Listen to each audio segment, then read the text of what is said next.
I want to bring in now Brad Blakeman, former senior White House advisor under George W. Bush, and Brett Eagleson, whose father was killed in the 9/11 attacks. Gentlemen, thank you both for coming back and joining us. We appreciate it. Brad, let's start with you. I know you were at the White House on 9/11. Tell us what you remember most about that day. Well, I remember in my office in the West Wing watching as everybody was glued to the television set, the second plane hit the tower, and that was confirming that America was under attack. I immediately went to the Situation Room, which was down the hall from my office, to see what they knew. They were watching it in real time. There was a delay between what was going on and what we knew, the intelligence that we could gather. And then there came a time when we were evacuated from the West Wing because they said a plane was coming for the White House. And I evacuated to another place off the White House complex and led a group of 150 staff there. And of course, the president returned later that afternoon to address the nation. But I saw a nation come together. I saw a government respond accordingly to the attack in a measured way and a deliberate way in which the president led this country. And we're a lot safer today than we were 20 years ago. And every soul who was lost on that day, every person who was injured, their life was not in vain. Our nation is secure today, and their lives will never be forgotten. Brett, let's take you back to 9/11 and get your memories. I can only imagine how that day unfolded for you, having lost your dad. What's the lasting memory for you? Yeah, well, again, I think the reason why I'm here tonight is we told the same sob story for 19 years, right? We've been on camera. We've poured our hearts out to America. We've said the emotional angle for 19 years. This year is different. The families are frustrated. We're pissed off. We're pissed off at our government. We're angry. You had played a clip recently before the segment about President Bush saying, the people who knocked down those towers will hear from us soon. They've never heard from us. Saudi Arabia has never heard from us.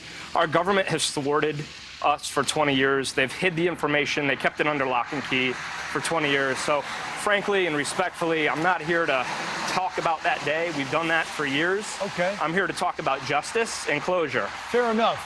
On that point then, Brett, President Biden seems to be the first and only since these documents that you want released, at least has said now that he's willing to take another look at the possibility of releasing them. Is that enough for you?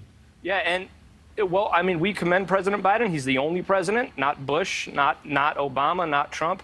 Neither of those presidents had the courage to stand up for American citizens. Neither of those presidents had the courage to actually give us closure and give us truth.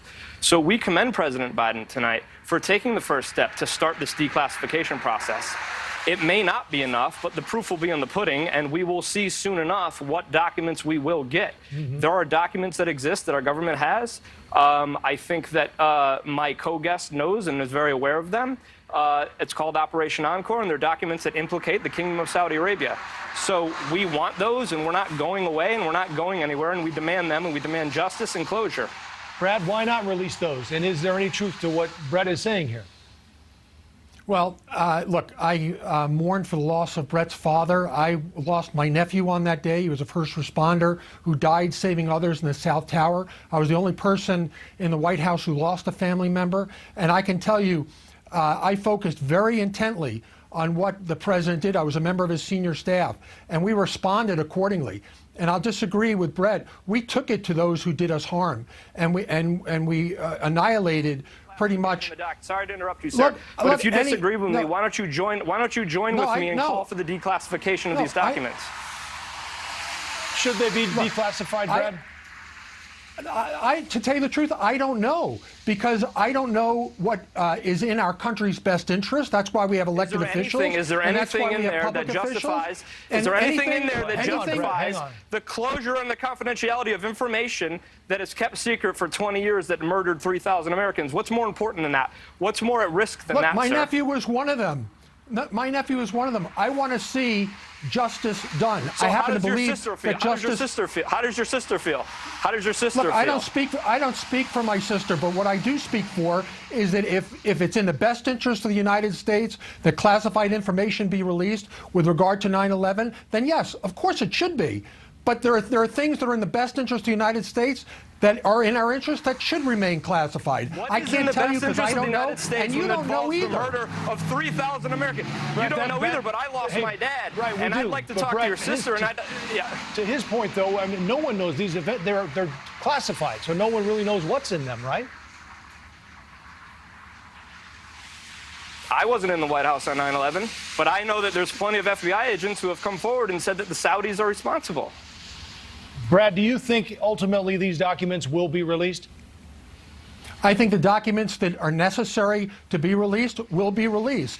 But there are some documents that perhaps may not be released because it's not in our national interest for that to happen, because it doesn't shed any light on some of the conspiracy theories that are out there.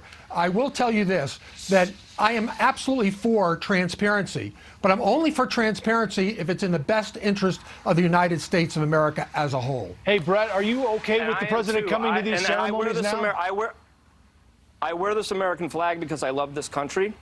My brother went to war after 9/11 to avenge my father's death. He won 2 Bronze Stars in Iraq.